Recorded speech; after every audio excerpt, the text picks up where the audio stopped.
Hey guys, it's Miss Fajardo here, and there's Mr. Fajardo. We're gonna do a video about baking cookies. So this is inspired by Miss Helton and Miss Logan. Miss Helton just did a video about this a couple days ago, and Miss Logan was the one who said, hey, you should throw in some math. So we're gonna do a baking cookies video. We're just getting all our stuff ready so that we can measure it, and we're going to get started. I have all of our measuring cups here with us. We will need 2 cups of flour and a lot of other stuff. So this is what we will be using, and you'll be seeing some fractions in here too. Before you do anything, what do we have to do? You gotta wash your hands for 20 seconds. Yes, this is regardless if Corona was here or not. We have to wash our hands all the time. So, and especially before we start making food that we are gonna eat. We're gonna eat it all, so. We'll need, there's 1 cup of flour, and we'll need another one. Then you will need 1 teaspoon of baking soda and 1 teaspoon of salt and baking soda, and these are our measuring cups. We only need 1 teaspoon. That's a tablespoon. Right here is a teaspoon. And if you notice that these 2 to the right, this is half a tablespoon and 1/4. Remember how we said when fractions, when the denominator gets larger, the sizes get smaller. So notice how 1/4 right here is smaller than 1/2, 1/2 and 1. So take that into account. Okay? A different bowl, we are going to cream the butter and the sugar. Okay, so there are 2 types of sugars you will need. We have the white sugar and brown sugar. Okay, right now Mr. Fajardo is putting the butter in. He's going to do sugar.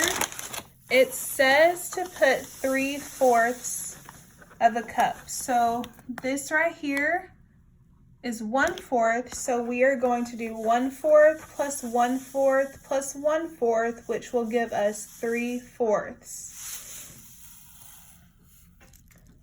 Nice. Then we are going to do the brown sugar, which will be 1 full butter out overnight so that it was soft and at room temperature.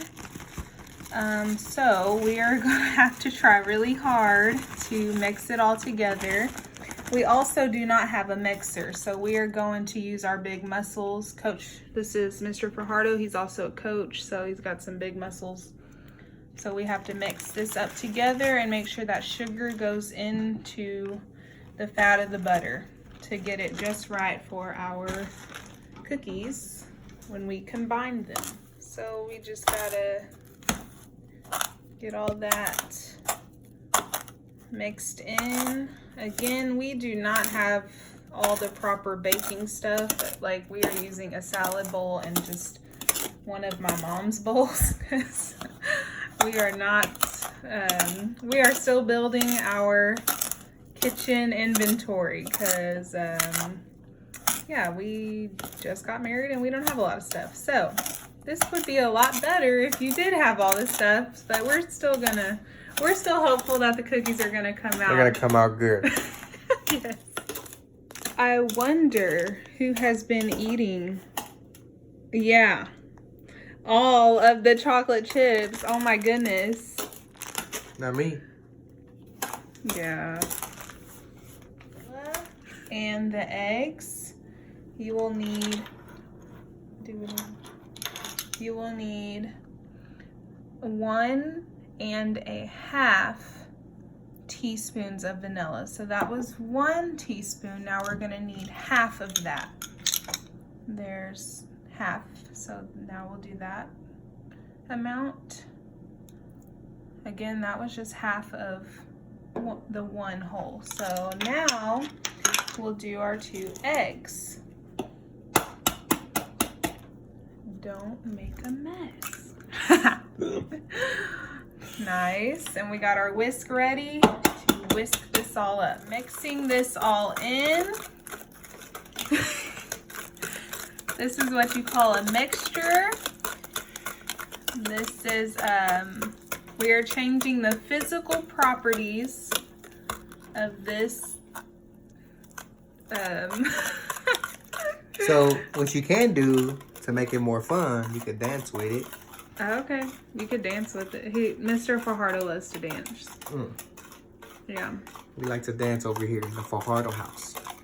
I'm not that much of a dancer, but he is all the Whenever you want to make things fun, you can dance while you cook. There you go. Whip it up like that. We're Whip missing it up. our background music. Yeah.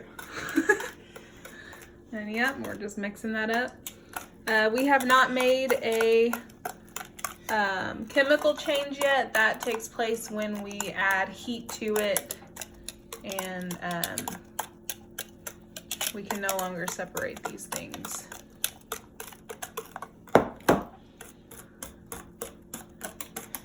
Muscles. My arm is getting tired. Combine the two mixtures.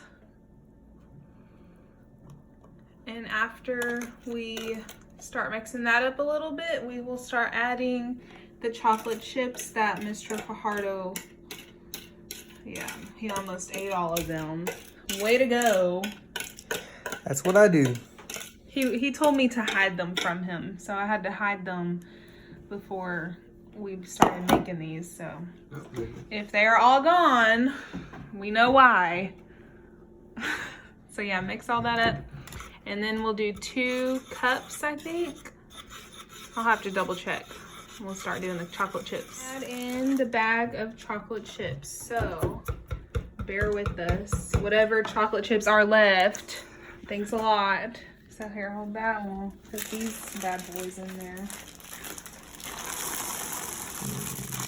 It was not 2 cups. It was the whole bag. So, well, it probably is less than 2 cups now because of... you know, eating them I'm not all. gonna say no name. Yeah, we're not gonna say no names. Wow, look at that. My mouth is watering. Wow. Then after this, we are going to make them, well, I'm gonna wash my hands again. And then we're gonna make them into little balls that will make some good cookies. A lot of stuff stuck in here. I don't know what we're gonna do with that, but it'll be all right. Adrian. Sorry. Oh my goodness. I'm sorry. It looks too good. Look at Just it. washed our hands. We're gonna start making them into little balls so that we can make cookies. Excuse this crazy looking pan. It's been through a lot. It's the only one we got. So I decided to switch to a spoon because, yeah, then we're gonna get more on it, on ourselves than on the cookies. Because you definitely need to spray it before you put the cookies on or they won't come off. Oven to 375 degrees. So that we can bake our cookies. Right here, we're gonna do like a little experiment. We have some in the oven and some in the refrigerator, and we're gonna see which ones come out better. We're gonna leave the ones in the fridge in for a few minutes and then put them in the oven after that. Okay, so we have some cookies in the oven, some cookies in the fridge. My hypothesis is that the ones that are sitting in the fridge before they go in the oven, I think those will taste better. I'm about to ask my husband what he thinks, what his hypothesis is, but right now I'm gonna tell you a story. So when I was in 3rd grade, my grandpa would always send me to the store and send me to go buy ingredients for oatmeal and raisin cookies. Those were his favorite. So he would always want oatmeal raisin cookies, like no matter what time of day, morning, night. He just woke up, he wanted oatmeal raisin cookies. Yesterday was his birthday. So we are missing him. But so one time he asked me to make him oatmeal raisin cookies. And so the ingredients, one of the ingredients is cinnamon. I put cayenne pepper instead of cinnamon. You never want to put cayenne pepper in any kind of cookie. Well, I don't know if any kind, but you don't want to put them in oatmeal raisin cookies, chocolate chip cookies. Cayenne pepper is spicy.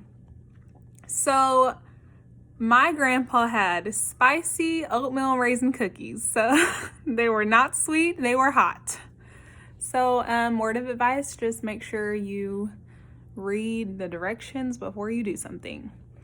So yeah, that was just my little story while we wait for our cookies. So we will see you guys soon, and can't wait to see what our conclusion is for the cookies. Mr. Fajardo, what is your hypothesis? Do you think the cookies in the oven that went straight in the oven, do you think those will be better? Or do you think the cookies that went in the fridge first, then they went to the oven? What do you think? My hypothesis is that the cookies going into the refrigerator first will taste better once they are out of the oven, since they've been in the refrigerator for a few minutes and then put into the oven. So I believe those cookies are going to be better. Right now it is 3:52. It is almost 4 o'clock.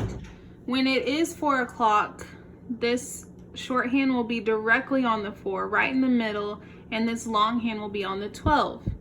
So when you're telling time, the reason I know it's 3:52 is because this longhand is not past the 60 yet. It has not been a full 60 minutes. So we are still at the 3, even though it's just moving because the hands move together. So these big numbers represent our hours, 1 o'clock, 2 o'clock, 3 o'clock, 4 o'clock, and so on. And then they also represent our minutes. And my clock shows the minutes 5, 10, 15, 20. The minutes are counted by 5s, and it keeps going 25, 30, 35, 40. And the reason it goes to 60 is because there are 60 minutes in 1 hour. So we have to check our cookies. It recommended that we check them every 10 minutes. So they didn't give me a specific time, but it was 3:52 when we started. So I'm gonna check them around 4:02, which would be 4. It will be on the 4, and the longhand would be 2 over.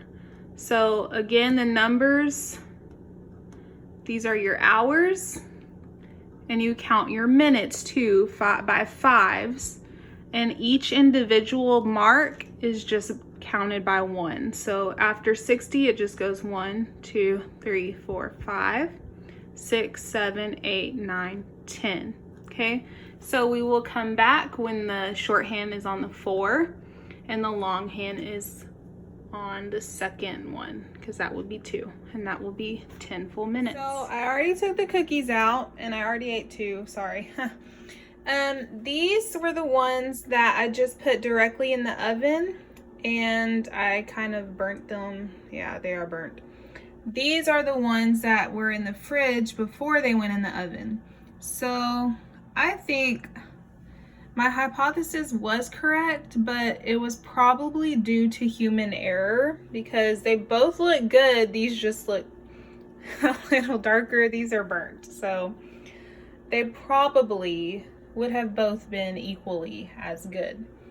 Thanks for watching, and we hope you learned some math and science today, and we will see you guys next time. Bye.